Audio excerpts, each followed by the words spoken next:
Subconscious mind, நடு மனம். மனம் என்பது 3 அடுக்குகளாக பிரிக்கலாம். Conscious mind, subconscious mind, super conscious mind.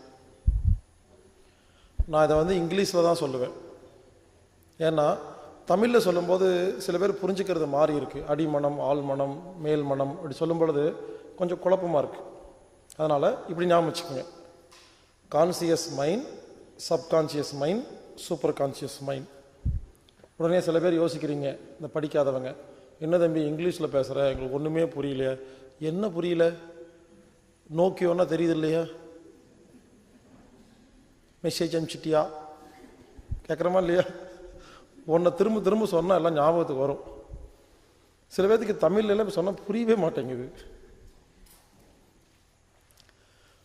இங்கே பாருங்க, கான்சியஸ் மைண்ட் மேல் மனம், சப்கான்சியஸ் மைண்ட் நடு மனம், சூப்பர் கான்சியஸ் மைண்ட் கீழ் மனம். அப்படி ஞாபகம் வச்சுக்கோங்க. நாம் இது வரைக்கும் நிறைய பார்த்தோம் இல்லையா? எண்ணங்கள், சங்கல்பம், மனசை நிம்மதியாக வச்சுக்கணுன்னா என்ன பண்ணணும்? பயணம், சீக்ரெட், எண்ணங்களை எப்படி வச்சுக்கணும், மனசுக்கு பிடிச்ச மாதிரி வாழணும், மனசு என்ன புத்தின்னு என்ன, இப்படி நிறைய விஷயங்கள் பார்த்து இல்லைங்களா? இது எல்லாமே கான்சியஸ் மைண்ட் சம்பந்தப்பட்டது. இது வரைக்கும் நம்ம பார்த்ததெல்லாம் மேல் மனம், கான்சியஸ் மைண்ட். இப்போ நம்ம பார்க்க போகிறது நடு மனம், சப்கான்சியஸ் மைண்ட். இதுதான் சிக்கல். ஒரு மனிதன் நிம்மதி இல்லாமல், அமைதி இல்லாமல், சந்தோஷம் இல்லாமல் இருக்கிற காரணம் என்னன்னா, சப்கான்சியஸ் மைண்டில் இருக்கிற நிறைய கெட்ட பதிவுகள்.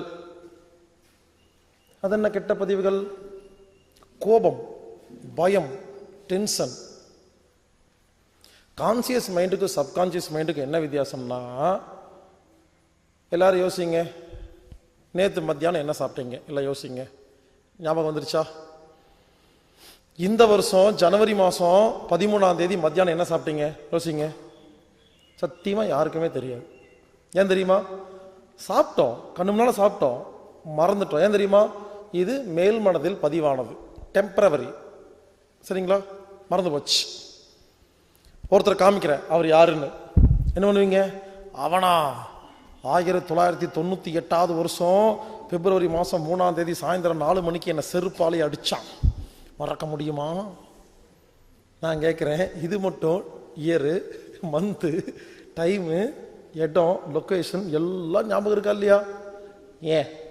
ஏன்னா அந்த நேரத்தில் அந்த நடு மனசுக்கு போய் ஒரு இடத்துல பதிவாயிருச்சு. நடு மனதில் பதிவான விஷயங்கள் அவ்வளவு சீக்கிரம் அழியாது. இங்க பாருங்க, அழியவே அழியாதுன்னு சொல்ல வரல, அவ்வளவு சீக்கிரம் அழியாது. இப்படி நம்மளுடைய நடு மனசுல, சப்கான்சியஸ் மைண்ட்ல நிறைய கோபமான விஷயங்கள், பயப்பட்ட விஷயங்கள், மற்றவங்க மேல எரிச்சல், கவலை நிறைய பதிவாயிருக்குங்க. இது என்ன பண்ணுது? நம்மளை நிம்மதி இல்லாம வாழ வைக்குதுங்க. அதையெல்லாம் அழிக்கணும், இல்லைன்னா நடத்தணும். அதென்ன நடத்தணும், அதென்ன அழிக்கணும்? ஒன்றும் இல்லைங்க. ஒருத்தர் உங்களை அரைஞ்சிட்டாரு, பதிவாயிடுச்சு. அதை நினைக்கும் போதெல்லாம் கோவம் வருதா? என்ன அரைஞ்சிட்டான், மறக்க மாட்டேன். இன்னைக்காவது ஒரு நாள் அதை பழி வாங்கணும்னு இருக்கா? சரி, எப்படி அழிக்கிறது? அவரை ஒரு நாள் ஓங்கி அரைஞ்சிட்டா அழிஞ்சு போயிருமா? இல்லைன்னா அழிச்சிட்டா அறைய வேண்டாமா? எல்லாரும் யோசிங்க, எது சுலபம்? சில பேர்த்துக்கு அறையிறது சுலபம், சில பேர்த்துக்கு அழிக்கிறது சுலபம். நாம் நினச்சிட்டு இருக்கிறோம் அடிச்சாத்தான் அழி நினைக்கிறோம். பார்த்தீங்களா? அங்கே தாங்க அழிக்கலாம். அப்போது அழிக்கிறதுக்கு டெக்னிக் தெரிஞ்சா அறைய வேண்டிய அவசியம் இல்லையா?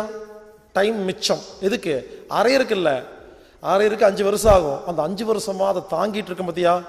அதுதாங்க நமக்கு டென்ஷன், கோபம், பயம் எல்லாத்துக்கும் காரணம் என்னன்னா, ஏதாவது ஒன்று செய்யணும்னு நினச்சிட்டு இருப்போம், அது முடியாமல் இருக்கும், கஷ்டப்பட்டு மனசுக்குள்ளே வச்சுருப்போம். இது தாங்க நமக்கு இருக்கிற நிம்மதி இல்லாமல் இருக்கிறதுக்கு இதுதாங்க காரணம். புரிஞ்சுக்குங்க. சப்கான்சியஸ் மைண்டுங்கிறது ஒரு 1,00,000 அடுக்கு மாதிரி கற்பனை பண்ணுங்க. பாருங்க, 1லேருந்து 1,00,000, நல்லா கேட்டுக்குங்க, 1,00,000 அடுக்கு இருக்கிற மாதிரி கற்பனை பண்ணுங்க சப்கான்சியஸ் மைண்டை.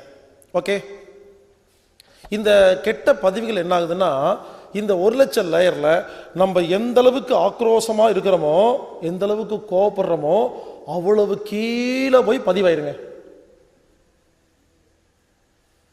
நிறைய பதிவுகள் இருக்கா? இது என்ன பண்ணுதுன்னா, திடீர்னு ஒருத்தர் நினைக்கிறோம், கோபம் வந்துருச்சு. இந்த சப்கான்சியஸ் மைண்டில் ஒரு கோபம் இருக்கு இல்லையா, இது என்ன பண்ணும், மேலே கான்சியஸ் மைண்ட் இருக்கு இல்லையா, மேல் மனம், அதை அடிச்சு விட்டுருங்க. 1 செகண்ட் அடிச்சு விடும். அது 1/2 மணி நேரமாக ஆடிட்டு இருக்கும். நம்ம சொல்கிறோம் இல்லையா, 1/2 மணி நேரமாக ஒரே டென்ஷன், அவனை நினச்சிட்டேன் சொல்கிறோமா இல்லையா? நம்ம நினச்சா நிறுத்த முடியுதா? இங்கே தான் என்ன சொல்கிறேன், புத்திக்கு புரியுது, மனசு கேட்க மாட்டேங்குதுன்னு சொன்ன பார்த்தீங்களா? இதுதான் அர்த்தம். புத்தி தெளிவாக சொல்லும், விட்டுட்டு பேசாம இரு, கோவப்படாத சொல்லும். மனசு கேட்க மாட்டேங்குதுல்ல. யார் கேட்க மாட்டேங்கிறா? கான்சியஸ் மைண்ட் நினைச்சிட்டு இருக்கிறோம். கிடையாது, சப்கான்சியஸ் மைண்ட் இருக்கிற பதிவு தான் சொன்னா கேட்க மாட்டேங்குது. இன்னைக்கு ஒரு கோவம் வருதா, நம்ம புத்தி வச்சு என்ன பண்றோம், இனிமேல் நான் கோவப்படக்கூடாது, இனிமேல் கோவப்படக்கூடாது, இனிமேல் விட்டுறணும், வேண்டாம் அப்படின்னு 1/2 மணி நேரமா யோசிக்கிறோமா? ஆனால் 4 நாள் கழிச்சு அதே கோபம் அதே மாதிரி தானே வருது. என்னைக்காவது குறைஞ்சிருக்கா? ஏன்? இங்கே பாருங்க, இந்த புத்தியை வச்சு, மேல் மனசை வச்சு எவ்வளவு நேரம் உட்கார்ந்து ஆராய்ச்சி பண்றோமோ வேஸ்ட், தண்டம். அந்த ஆழ் மனதில் உள்ள பதிவை அழித்தால் மட்டும்தான் நாம் இனிமேல் அந்த விஷயத்துக்கு கோவப்படாம வாழ முடியும். ஏங்க, அந்த சப்கான்சியஸ் மைண்ட் ரெக்கார்ட்ஸ் இருக்கு இல்லையா, அதுதான் நம்ம கேரக்டர். அது என்ன கேரக்டரு? ஒன்றும் இல்லைங்க, நானும் ஒபாமாவும் ஃப்ரெண்டுன்னு வச்சுக்கோங்களேன். நானும் ஒபாமாவும் ஃப்ரெண்டு, ஒரு வீட்டில் இருக்கிறோம், கிளாஸ்மேட்டு. நான் ஒரு செல்ஃபோன் வச்சுருக்கேன், ஐஃபோன். 2 பேரும் ஒன்றா இருக்கிறோம். திடீர்னு என்னோட ஐஃபோன் காணாமல் போச்சு, செல்ஃபோன் காணாமல் போச்சு. நான் தேடுறேன், இங்கே தேடுறேன், அங்கே தேடுறேன், இங்கே தேடுறேன். இந்த ஒபாமா மேலே எனக்கு டவுட்டே வரல. ஏன்னா கூட இருக்கிற ஃப்ரெண்டு, உயிர் நண்பன், சந்தேகமே வரல. நான் தேடிட்டு இருக்கும்போது ஒபாமா சொல்கிறான், இங்கே பாரு, செல்ஃபோன் காணாமல் போச்சல்ல, எனக்கு என்னமோ சதாம் ஹுசேன் மேலே சந்தேகமாக இருக்குது. ஏன்னா சதாம் ஹுசேன் இன்னொரு ஃப்ரெண்டு, அவர் நடுவில் வந்துட்டு போனார். எனக்கு என்னமோ சதாம் ஹுசேன் மேலே சந்தேகமாக இருக்குது, அவன் தான் வந்து எடுத்துகிட்டு போயிருப்பான்னு. உடனே என்னாச்சு, எனக்கு சதாம் ஹுசேன் மேலே ஒரு ரெக்கார்டு கிரியேட் ஆகுது, திருட்டு பையன் வந்து திருடிட்டு போயிருக்கிறான்னு. இது வரைக்கும் சதாம் ஹுசேன் நான் பார்த்தேன்னா, என்ன மச்சான் சாப்பிட்டியான்னு சந்தோஷமாக பேசுவேன். இனிமேல் பேசுவேனா? அடுத்த நாள் சதாம் ஹுசேன் பார்க்குறேன், ஏன்டா செல்ஃபோனை திருடனியான்னு. அவன் இல்லைன்ட்டான். என்ன பண்ணுவேன்? இனிமேல் சதாம் ஹுசேன் ஒழுங்காக பேசுவேன். நாளைக்கு சதாம் ஹுசேன் நேரில் வந்து என்ன கேட்டால் சாப்பிட்டாங்க நான் சொல்லுவேன், சாப்பிட்டேன். ஏன் என்னோட கேரக்டர் மாறி போச்சா? ஏன்? சதாம் ஹுசேன் ஒரு திருட்டு பையன் ஒரு ரெக்கார்டு கிரியேட் ஆயிடுச்சு. இப்போ நான் சதாம் ஹுசேன் பேசும்பொழுது எண்ணங்கள், வார்த்தை, செயல் எல்லாமே மாறுதா? மாற்றினது யாரு? ஒரு சின்ன பதிவு. 2 வருஷத்துக்கு அப்புறம் ஒபாமா வீட்டுக்கு போகிறேன். ஒபாமா வீட்டுக்குள்ள அவன் பேசிட்டு இருக்கிறான். அந்த பாஸ்கர் இருக்கானே, பைத்தியக்கார பையன், கூடவே இருந்து ஐஃபோனை திருடனேன். அவனுக்கு தெரியவே இல்லைன்னு. எப்படி இருக்கு எனக்கு, அட சண்டாளா ஒபாமா, நீயாடா திருட்டு பையன் அப்படின்னு. என்ன ஆகும்? இப்போ ரெக்கார்டு மாறுது. ஒபாமா திருட்டு பையன், சதாம் ஹுசேன் நல்லவன். மாறி போச்சா? இனிமேல் ஒபாமா கிட்ட வேற மாதிரி பேசுவேன். சதாம் ஹுசேனை பார்த்தா கட்டி பிடிச்சிக்குவேன், மச்சான் சாப்பிட்டியாடான்னு. அவன் யோசிப்பான், என்னடா அவன் நடுவில் கொஞ்சம் பக்கத்தை காண மாதிரி ஆகி போட்டானே, நல்ல இது வரைக்கும் ஒழுங்கா பேசாம இருந்தா 2 வருஷமா திடீர்னு கட்டி பிடிச்சிக்கிறான், சாப்பிட்டியா கேட்கிறான், ஒண்ணுமே புரியாது அவனுக்கு. புரிஞ்சுங்களா? நமது கேரக்டர் ஒவ்வொரு நாளும் மாறுது, ஒவ்வொரு செகண்டும் மாறுது. காரணம் பதிவுகள். உண்மையிலேங்க உங்களுக்கு எனக்கு என்ன வித்தியாசம் தெரியுமா? அந்த பதிவுகள் தான். மேல் மனசு எல்லாத்துக்கும் ஒண்ணுதாங்க. இந்த சூப்பர் கான்சியஸ் மைண்ட் இருக்கு இல்லையா, அடிமனம், அதுவும் எல்லாத்துக்கும் ஒண்ணுதான். கீழ்மனம் அதை பத்தி அப்புறமா சொல்றேன், நல்லா கேட்டுக்குங்க. இந்த நடுமனம் மட்டும்தாங்க எல்லாத்துக்கும் வேற. உங்க மனசுல இருக்க பதிவெல்லாம் எனக்கு போட்டுட்டீங்கன்னா நான் உங்களை மாதிரி பேசுவேன். நான் செய்யற ஒவ்வொரு செயல், ஒவ்வொரு பேச்சு இருக்கு இல்லையா, எங்கிருந்து வருது? அந்த ரெக்கார்ட்ஸ்ல இருந்து ஓப்பன் ஆகி வெளியே வருது.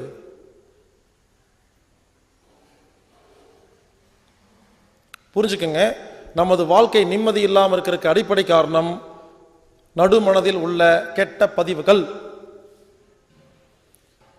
அதுக்கு இன்னொரு உதாரணம் சொல்றேன். ஒரு ஊர்ல ஒரு குடிசை இருந்துச்சாமா. அதுல ஹஸ்பண்டு, ஒய்ஃபு, 2 குழந்தைங்க வாழ்ந்துட்டு இருந்தாங்களாமா. கணவன் ஒரு நாள் வேலைக்கு போயிட்டாரு. திரும்பி வீட்டுக்கு சாயந்தரம் வந்து பார்க்குறாரு, தூரமா ஒரு வீடு 10 கிட்ட எரியுது. ஊர் மக்கள்லாம் சுற்றி அவிச்சிட்டு இருக்கிறாங்க. எப்படி இருக்கும்? தன்னோட சொந்த வீடு எரியுது. ஓடுறாரு, போய் பார்த்தா வீடு அப்படி தரமட்டமாக இருக்குது, எல்லாம் எரிஞ்சு போச்சு. ஓடுறாரு, எல்லாரும் பிடிச்சி இழுக்கிறாங்க. நீ போகாத, உன் மனைவியும் 2 குழந்தையும் இறந்துட்டாங்க, கருகிட்டாங்க, மண்ணு மாதிரி தான் இருக்காங்க, சாம்பல் தான் இருக்குது அப்படின்னு பிடிச்சி இழுக்கிறாங்க. எப்படி இருக்கும்? நல்லா கேட்டுக்குங்க. இப்போ என்னாச்சு தெரியுமா? அந்த 1,00,000 லேயர் இருக்கு இல்லையா, அதில் 75,000 லேயரில் போய் என் மனைவியும் குழந்தையும் இறந்துட்டாங்களா அப்படின்னு ஒரு ரெக்கார்டு கிரியேட் ஆயிடுச்சு அவருக்கு. அவர் மயக்கம் மட்டும் விழுந்துட்டார். எந்திரிச்சு பார்த்தா பைத்தியம். அவர் அழுகலை, சிரிக்கலை, சாப்பிடல, தண்ணி குடிக்கல, அப்படியே முடியெல்லாம் வச்சுக்கிட்டு அன்னையிலிருந்து அப்படியே பைத்தியக்காரன் மாதிரி இந்த ஊரை சுற்றுறாரு, பழைய துணி போட்டுட்டு. எல்லாரும் சொல்கிறாங்க, யாருப்பா இவர் பைத்தியக்காரன் அப்படின்னு. எல்லாரும் சொல்ற, பாவம்பா, பைத்தியக்காரலப்பா, அவன் மனைவியும் குழந்தையும் வீடு 10 எரியும் போது வேடிக்கை பார்த்து அதில் மயக்கம் போட்டு விழுந்தாருப்பா, இன்னும் தெரியலப்பாம்பாங்க. புரிஞ்சுங்களா? பைத்தியம், மென்டல்னா என்னன்னா, இந்த 75,000 லேயர் ஒரு பதிவாச்சு இல்லையா, அந்த பதிவு என்ன பண்ணுதாமா, அந்த மேல் மனசு இருக்கு இல்லையா, ஒரு செகண்ட்ல 1,00,000 முறை அடிச்சுக்கிட்டே இருக்குது. அவர் சுயநினைவே வரவிட மாட்டேங்குதுங்க. நமக்கெல்லாம் யாரு மேலேயாவது கோவம் வந்தா அப்படியே புஷ்னு கோவம் ஏறுதா, ஒரு அரை மணி நேரத்துக்கு ஒன்றும் பண்ண முடியலையா? நம்மெல்லாம் அரை மணி நேரம் பைத்தியங்க, அது 24 ஹவர்ஸ் பைத்தியம், அவ்வளோதான் வித்தியாசம். அந்த ஆழ்மன பதிவு இருக்கு இல்லைங்களா, இப்படித்தாங்க அந்த மேல் மனசை அடின்னு அடிச்சு ஒரு செகண்ட்ல யோசிச்சு பாருங்க, 1,00,000 முறை அடிச்சா சுயநிலை வருமா? நம்ம யாரு எங்களுக்கு தெரியுமா? பைத்தியம்ங்கிறதுக்கு இதான் டெஃபினிஷன், இதான் பைத்தியம், மென்டல். அதை எப்படி தெளிவிக்க முடியும் தெரியுமா? அந்த பைத்தியத்தை தெளிவிக்க முடியும், சொல்லட்டுங்களா? 2 ஆப்ஷன். அவர் மனைவியும் 2 குழந்தையும் உயிரோட கொண்டு வந்து நிறுத்தினா தெளிஞ்சிடும். முடியாது. வேற என்ன பண்ணலாம்? அந்த பதிவை அழிச்சிட்டா பைத்தியம் தெளிஞ்சிருமா? எப்படி அழிக்கிறது? இப்ப சொல்றேன் கேளுங்க. ஒரு 5 வருஷம் கழிச்சு அந்த ஊர்ல வேற ஒரு குடிசை 10 கிட்ட எரியுது. இப்ப ஒரு யதார்த்தமா வழியில போறாரு, அப்படி பார்த்துட்டாரு. இப்ப என்ன தெரியுமா? நல்லா கேட்டுக்குங்க. ஏற்கனவே அவர் வீடு 10 கிட்ட எரியும் பொழுது பார்க்கும் பொழுது தானே பைத்தியம் பிடிச்சது. அதே மாதிரி வேற ஒரு வீடு எரியும் பொழுது அதை பார்த்து அதே மாதிரி அதிர்வு, அதே மாதிரி சிச்சுவேஷன், அதே மாதிரி ஒரு வைப்ரேஷனுக்கு எப்ப வராரோ அப்போ பழசு ஞாபகம் வரும். என் மனைவி, என் குழந்தைகள் இப்படித்தான் எரிஞ்சாங்கன்னு நினைச்சுக்கும் பொழுது அதே 75,000 லேயருக்கு போகுமா? அதே இடத்துக்கு போகும்போது மயக்கம் போட்டுருவாரு. எந்திரிச்சா பழிச்சு பைத்தியம் தெளிஞ்சிடும். உலகத்துல ஒரு முக்கியமான ரகசியம் சொல்றேன், நல்லா கேட்டுக்குங்க. அந்த சப்கான்சியஸ் மைண்ட் இருக்கிற ரெக்கார்ட் இருக்கு இல்லையா, அதை அழிக்கணும்னா ஒன்றும் பண்ண வேண்டாம். அதே மாதிரி ஒரு சிச்சுவேஷனை உருவாக்கினால் போதும். நல்லா கேட்டுக்குங்க. நமது சப்கான்சியஸ் மைண்ட்ல ஒரு பதிவு இருந்தா அதை அழிக்கணும்னா, அது பதிவாகும் பொழுது எந்த மாதிரி அலைவரிசை அதிர்வோடு இருந்தோமோ அதே மாதிரி எண்ணம், அதே மாதிரி சிச்சுவேஷன், அதே மாதிரி ஒரு ஒரு ஒரு ஒரு சூழ்நிலையை உருவாக்கும் பொழுது நீங்க அழிக்கலாம் வேண்டாம், அது ஆட்டோமேட்டிக்கா வெளியே போயிருங்க. பாருங்க, இது நான் சொல்ற விஷயம் ரொம்ப முக்கியமான விஷயம். இது வரைக்கும் யாரும் இவ்வளவு தெளிவா சொன்னதில்லை. இது சின்ன டெக்னிக்ங்க. இதை வச்சு பல பேர்த்துடைய வாழ்க்கையை நிம்மதியா மாத்திரலாம்.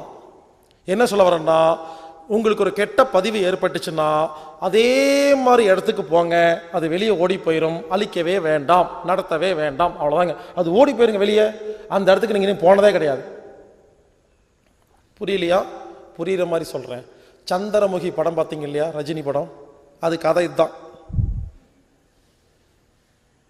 அந்த நடிகை அந்த வில்லனை கொலை பண்ணணும், பதிவாயிருச்சு. கொலை பண்ணா தான் நிம்மதியாக இருப்பேன், பதிவாயிருச்சா? அப்போ கொலை பண்ணணும் இல்லை அழிக்கணுமா? அப்போ இவங்கெல்லாம் என்ன பண்ணுறாங்க, சைக்காட்ரிக் டாக்டர்லாம் ஒன்று சேர்ந்துட்டு, ரஜினியெல்லாம் ஒன்று சேர்ந்து என்ன பண்ணுறாங்க, அதே மாதிரி அந்த வில்லனை கொலை பண்ணுற மாதிரி ஒரு ஒரு சூழ்நிலை உருவாக்கி கொடுக்குறாங்க. அப்போ அந்த பொண்ணுக்கு அந்த சாகடிச்சிட்டோம் அப்படிங்கிற திருப்தி வந்தோடனே அந்த பதிவு வெளியே போயிடுச்சா?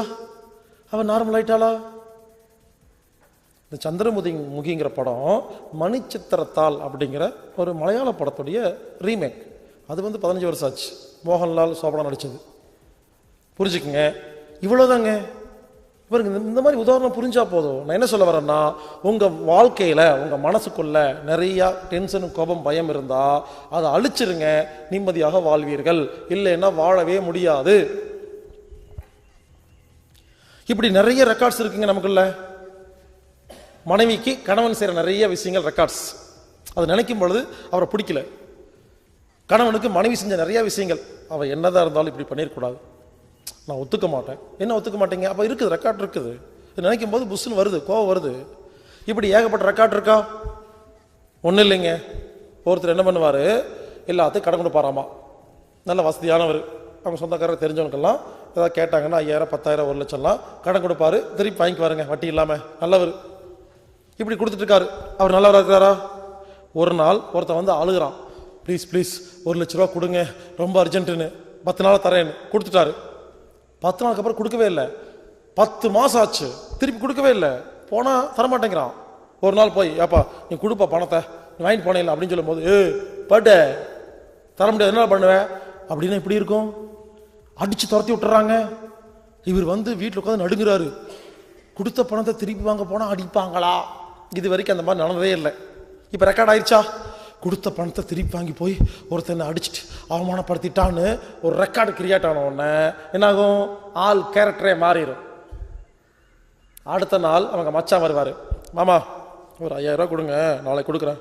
இவர் சொல்லுவார், பச்சையாக போய் சொல்லுவார், காசே இல்லைப்பான்னு. அந்த மச்சான் யோசிப்பார், வெளியே வந்து சொல்லுவார், எங்கள் மாமா ரொம்ப நல்லவராக தாங்க இருந்தார், நேற்று இருந்து என்னமோ மாறிவிட்டார். என்ன மாறிட்டாரு? ஒரு ரெக்கார்டு கிரியேட் ஆயிடுச்சு.